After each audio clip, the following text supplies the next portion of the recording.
Hello, नमस्कार प्रिय साथियों। देखिए इस वीडियो में हम बीएसटीसी एग्ज़ाम के लिए राजस्थान जीके के कुछ महत्वपूर्ण प्रश्न करने जा रहे हैं और ये सभी प्रश्न बीएसटीसी एग्ज़ाम में आपको अधिकांश प्रश्न देखने को मिलेंगे। तो दोस्तों एक भी प्रश्न मिस मत करिएगा। तो दोस्तों इन प्रश्नों की श्रृंखला में हमारा क्वेश्चन नंबर 1 है, आधुनिक राजस्थान का निर्माता माना किसे माना जाता है? तो दोस्तों आधुनिक राजस्थान का निर्माता किसे माना जाता है? तो इसके ऑप्शन हैं। Option number A Manikyalal Verma, option B Mohanlal Sukhadia, option C Jai Narayan Vyas, option D Hiralal Shastri. तो दोस्तों इन चार ऑप्शन में से हमारा सही आंसर होगा आधुनिक राजस्थान का निर्माता मोहनलाल सुखाड़िया को माना जाता है। तो इस प्रश्न का ऑप्शन बी सही आंसर है। और दोस्तों इन सभी प्रश्नों में से आपके कितने प्रश्न सही होते हैं कमेंट ज़रूर करिएगा। तो दोस्तों अगला क्वेश्चन है अपना क्वेश्चन नंबर 2। तो दोस्तों क्वेश्चन नंबर 2 आपके सामने है और ये प्रश्न हम बीएसटीसी एग्ज़ाम का मॉडल पेपर के जो बार बार पूछे जाने वाले प्रश्न हैं उन प्रश्न को देख रहे हैं। तो दोस्तों क्वेश्चन नंबर 2 आपके सामने है। हिंदी का क्वेश्चन है, परोपकार में प्रयुक्त संधि का नाम है। तो दोस्तों परोपकार में प्रयुक्त संधि का नाम कौन सा है? तो इसके ऑप्शन हैं। ऑप्शन नंबर ए विसर्ग संधि, ऑप्शन बी गुण संधि, ऑप्शन सी वृद्धि संधि, ऑप्शन डी यण संधि। तो दोस्तों इन चार ऑप्शन में से हमारा सही आंसर होगा परोपकार में प्रयुक्त संधि का नाम है ऑप्शन नंबर बी गौण संधि। तो आप ज़रूर याद रखिएगा। तो दोस्तों अगला प्रश्न है अपना क्वेश्चन नंबर 3। तो दोस्तों क्वेश्चन नंबर 3 आपके सामने है, निम्नलिखित में से कौन सा शब्द स्वर संधि का उदाहरण है? तो दोस्तों यहाँ पर कुछ शब्द दे रखे हैं और इन सभी शब्दों में से कौन सा शब्द स्वर संधि का उदाहरण है? तो दोस्तों इसके ऑप्शन हैं। ऑप्शन नंबर ए अधोगति, ऑप्शन बी उच्चारण, ऑप्शन सी दिग्गज, ऑप्शन डी है मनवंतर। तो दोस्तों इन चार ऑप्शन में से हमारा सही आंसर होगा स्वर संधि का जो उदाहरण है यह उदाहरण ऑप्शन नंबर डी मनवंतर, इसमें स्वर उत्पन्न होता है।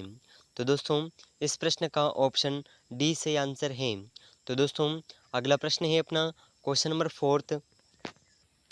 तो दोस्तों क्वेश्चन नंबर 4 आपके सामने है और जीके का क्वेश्चन है। तो दोस्तों निम्न में से सर्वप्रथम उत्तरदायी शासन की मांग उठाने वाले नेता कौन हैं? तो दोस्तों सबसे पहले उत्तरदायी शासन की मांग उठाने वाले नेता कौन थे? तो इसके ऑप्शन हैं।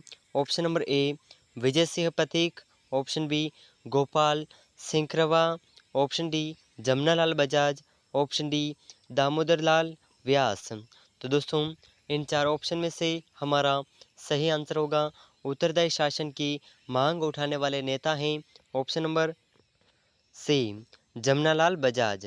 तो इस प्रश्न का ऑप्शन सी सही आंसर है। तो दोस्तों अगला प्रश्न है अपना क्वेश्चन नंबर 5। तो दोस्तों क्वेश्चन नंबर 5 आपके सामने है, बहुत ही शानदार क्वेश्चन है। लक्कड़ आओ कक्कड़ के नाम से किस नेता को जाना जाता है? तो दोस्तों लक्कड़ आओ कक्कड़ के नाम से कौन से नेता को जाना जाता है? तो इसके ऑप्शन हैं। Option number A Manikyalal Verma, option B Hiralal Shastri, option C Prem Narayan Mathur, option D Jai Narayan व्यास। तो दोस्तों इन चार ऑप्शन में से हमारा सही आंसर होगा ऑप्शन नंबर डी सही आंसर है। जय नारायण व्यास को लक्कड़ आओ कक्कड़ के नाम से जाना जाता है। तो दोस्तों अगला प्रश्न है अपना क्वेश्चन नंबर 6। तो दोस्तों क्वेश्चन नंबर 6 आपके सामने है, जनगणना 2011 के अनुसार किस राज्य में जनसंख्या का घनत्व सबसे अधिक है? दोस्तों जनसंख्या जब जनगणना 2011 में की गई थी उस जनगणना के अनुसार कौन से राज्य में जनसंख्या का घनत्व सबसे अधिक है? तो इसके ऑप्शन हैं। Option number A Paschim Bangal, option B Bihar, option C Uttar Pradesh, option D Maharashtra. तो दोस्तों इन चार ऑप्शन में से हमारा सही आंसर होगा जनगणना 2011 के अनुसार बिहार की जो जनसंख्या का घनत्व है यह सबसे अधिक था। तो दोस्तों इस प्रश्न का अपना ऑप्शन बी सही आंसर है। तो दोस्तों अगला प्रश्न है अपना क्वेश्चन नंबर 7। तो दोस्तों क्वेश्चन नंबर 7 आपके सामने है। सर्वहितकारी पत्रिका बूंदी से कब प्रकाशित हुई? तो दोस्तों सर्वहितकारी पत्रिका बूंदी से कब प्रकाशित की गई? तो इसके ऑप्शन हैं। ऑप्शन नंबर ए 1878 ईस्वी, ऑप्शन बी 1880 ईस्वी, ऑप्शन सी 1879 ईस्वी में, ऑप्शन डी 1825 ईस्वी में। तो दोस्तों इस प्रश्न का अपना सही आंसर होगा सर्वहितकारी पत्रिका बूंदी से सन 1879 में स्थापित प्रकाशित की गई हैं। तो इस प्रश्न का ऑप्शन सी सही आंसर है। तो दोस्तों अगला प्रश्न है अपना क्वेश्चन नंबर 8। तो दोस्तों क्वेश्चन नंबर 8 आपके सामने है और यह हिंदी का क्वेश्चन है। तो दोस्तों क्वेश्चन है निम्नलिखित शब्दों में से किसमें विसर्ग संधि है? तो दोस्तों यहाँ पर कुछ शब्द दे रखे हैं और इन सभी शब्दों में से कौन से शब्द में विसर्ग संधि है? तो इसके ऑप्शन हैं। ऑप्शन नंबर ए उज्ज्वल, ऑप्शन बी निश्चल, option C Rajendra, option D दुर्गम। तो दोस्तों इन सभी प्रश्नों में से इन सभी ऑप्शन में से विसर्ग संधि जो है यह निश्चल शब्द में है। तो इस प्रश्न का ऑप्शन बी सही आंसर है। तो दोस्तों अगला प्रश्न है अपना क्वेश्चन नंबर 9। तो दोस्तों क्वेश्चन नंबर 9 आपके सामने है। सप्तऋषि का सही संधि विच्छेद है। तो दोस्तों यहाँ पर कुछ ऑप्शन दे रखे हैं और इन ऑप्शन में से हमें सप्तऋषि का सही संधि विच्छेद चुनना है। तो इसके ऑप्शन हैं। ऑप्शन नंबर ए सप्तर प्लस ऋषि, ऑप्शन बी सप्तह प्लस ऋषि, ऑप्शन सी सप्त प्लस ऋषि, ऑप्शन डी इनमें से कोई नहीं। तो दोस्तों इस प्रश्न का अपना सही आंसर होगा सप्तऋषि का सही संधि विच्छेद है सप्त प्लस ऋषि। तो ऑप्शन सी हमारा सही आंसर है। तो दोस्तों अगला प्रश्न है अपना क्वेश्चन नंबर 10। तो दोस्तों बहुत ही शानदार क्वेश्चन आपके सामने है। क्वेश्चन नंबर 10 स्वागत में प्रयुक्त संधि का नाम है। तो दोस्तों स्वागत शब्द में कौन सी संधि है? तो इसके ऑप्शन हैं। ऑप्शन नंबर ए व्यंजन संधि, ऑप्शन बी यण संधि, ऑप्शन सी दीर्घ संधि, ऑप्शन डी वृद्धि संधि। तो दोस्तों इन चार ऑप्शन में से हमारा सही आंसर होगा स्वागत शब्द में प्रयुक्त संधि है यण संधि। तो ऑप्शन बी इसका सही आंसर है। तो दोस्तों अगला प्रश्न है अपना क्वेश्चन नंबर 11। तो दोस्तों क्वेश्चन नंबर 11 आपके सामने है। दैनिक नवज्योति का प्रकाशन कब आरंभ हुआ? तो दोस्तों दैनिक नवज्योति का प्रकाशन कब आरंभ हुआ? तो इसके ऑप्शन हैं। Option number A 1976, option B 1936 ईस्वी, ऑप्शन सी 1876 ईस्वी, ऑप्शन डी 2006। तो दोस्तों इन चार ऑप्शन में से हमारा सही आंसर होगा दैनिक नवज्योति का प्रकाशन सन 1936 ईस्वी में हुआ था। तो इस प्रश्न का ऑप्शन बी सही आंसर है। तो दोस्तों अगला प्रश्न है अपना क्वेश्चन नंबर 12। तो दोस्तों क्वेश्चन नंबर 12 आपके सामने है और यह शिक्षण अभिरुचि का प्रश्न है। तो दोस्तों क्वेश्चन नंबर 12 है शिक्षण अभियोगिता का अर्थ है। तो दोस्तों शिक्षण अभियोगिता का क्या अर्थ है? तो इसके ऑप्शन हैं। ऑप्शन नंबर ए शिक्षक बनने की इच्छा, ऑप्शन बी शिक्षण कार्य में लगन, ऑप्शन सी शिक्षक का कार्य करने हेतु अपेक्षित सभी योग्यताएं, ऑप्शन डी इनमें से कोई नहीं। तो दोस्तों इस प्रश्न का अपना सही आंसर होगा शिक्षण अभियोग्यता का अर्थ है शिक्षक का कार्य करने हेतु अपेक्षित सभी योग्यताएं। तो दोस्तों इस प्रश्न का ऑप्शन सी सही आंसर है। तो दोस्तों अगला प्रश्न है अपना क्वेश्चन नंबर 13। तो दोस्तों क्वेश्चन नंबर 13 आपके सामने है हड़प्पा सभ्यता की किस युग की है? तो दोस्तों हड़प्पा सभ्यता कौन से युग की है? तो इसके ऑप्शन हैं।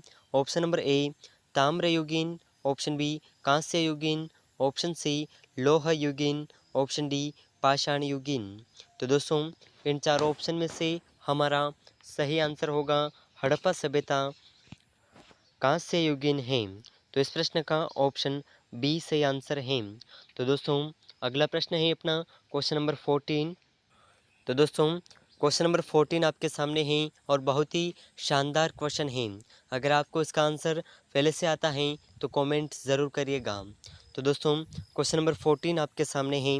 भारत छोड़ो आंदोलन का राजस्थान के किस शहर से सूत्रपात हुआ?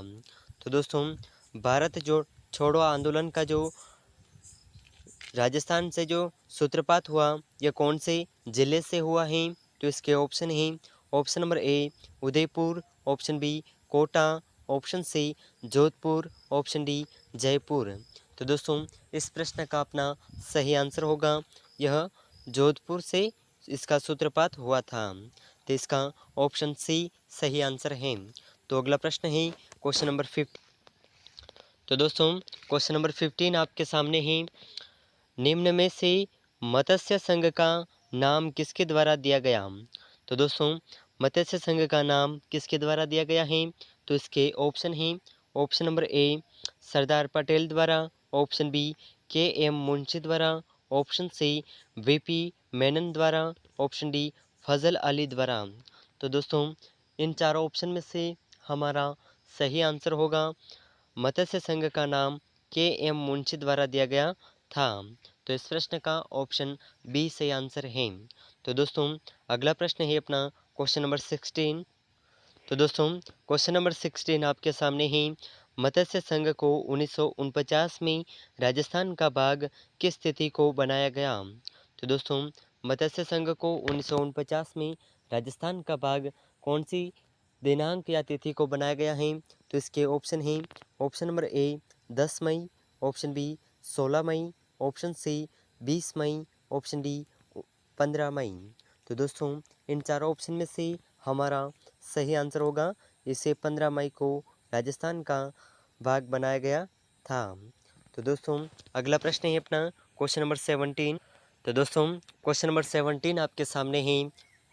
निम्न में से किस शब्द में प्रत्यय का प्रयोग हुआ है? तो दोस्तों चार शब्द हैं और इन चारों शब्दों में से प्रत्यय का प्रयोग कौन से शब्द में हुआ है? तो इसके ऑप्शन हैं। ऑप्शन नंबर ए विकल, ऑप्शन बी अलग, ऑप्शन सी पूलक, ऑप्शन डी धनिक।